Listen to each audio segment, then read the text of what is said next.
Okay, I'm nervous. Welcome. Thank you everybody for turning up to watch this video. For those who are new, hello. I'm going to take you through my Etsy stats for May and beyond. Spoiler alert, I made no money whatsoever in May. But before you click off, I did make money in previous months. So what I'm going to do, because this is the first video of this series, I'm going to share with you my stats from January through to May, just so that we've got something to compare months with. And then every month from now up until the end of the year, the plan is to drop in and share my stats for the month with you. Stats being visits, my revenue, how much I spent on Etsy fees. And also I thought it would be interesting to dive into where my my traffic is coming from, because I'm going to be experimenting and playing with various platforms. And it will be interesting to see if my playing and tinkering and experimenting will have an effect on my visits and stuff. So that I thought would be a really interesting journey to take you on. Not gonna lie, also slightly scary, because the problem with sharing these numbers is that it makes me feel very uncomfortable and very vulnerable, if I'm being brutally honest with you. People tend to have very strong opinions when it comes to any kind of these figures, and it tends to bring up a lot of stuff that people sometimes think you should know about. Before we dive in, I would just like to add a little disclaimer. These are my figures, my business, and these reflect how I run my business, and how I run my business is the best way for me, my current situation, and the way I want my business to look and feel. A lot of the things that I do, it's just not for everyone, and that's fine. I mean, this will evolve depending on the reaction that I get, but it also means that it can go the other way. If people are a bit too snarky and judgmental with it, I'll take it away and I'll just share it with my membership instead. But for now, I don't like confrontation, but I do feel the need to draw that boundary right at the beginning. Okay, let's go. I'm so scared. I think the reason I'm so scared is because it's so much easier to share your figures when you are doing really, really well. And one day I hope that is me, but right now I'm really not, as you're about to see. Come on. Right, I did warn you. 0 orders and 0 revenue. I have managed to maintain a steady flow of visits though, and that is largely down to my online presence.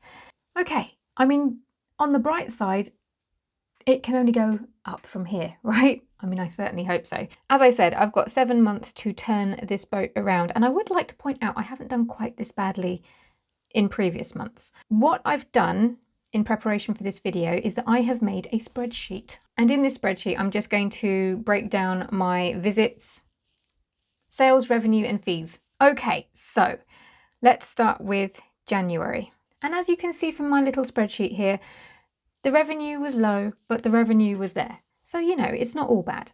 January got off to a good start. I should point out that at the start of January, I started with a plan and a strategy for the shop, and I started implementing it. Got off to a good start, I'm not going to lie. So this was about the normal amount of visits for me in my Etsy shop at the time.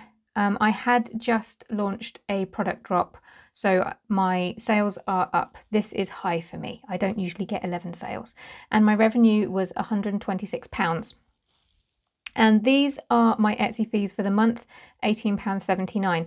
Now the fees only include Etsy fees and any VAT that I pay on those fees, and it's not called online sales tax, but that's what I'm going to call it, because that's essentially what it is, and that's a UK government thing. So basically that's just a mix of all of the miscellaneous fees that Etsy charge for themselves and on behalf of the UK government. What it does not include are things like materials, postage, that kind of thing. Okay, so that's January. If we go over to February, my visits went down a little bit. My sales went down. Again, there was no product drop, so that makes sense. So obviously my revenue went down, and then obviously my fees did too. February was when I launched one new item though, and that was the Valentine's Day cards. Hence, it kept the sales dripping in. March, what did I do in March? Mother's Day card. This was the month that I started noticing a change. Things just started feeling different. So my visits were about the same. Initially at the start of the month, the Mother's Day cards were doing really well. And then it was in the middle of that, things just stalled, I guess is the best word. And I know I'm talking about Mother's Day. Again, here in the UK, we celebrate Mother's Day in March, which is why I was going all in on that then.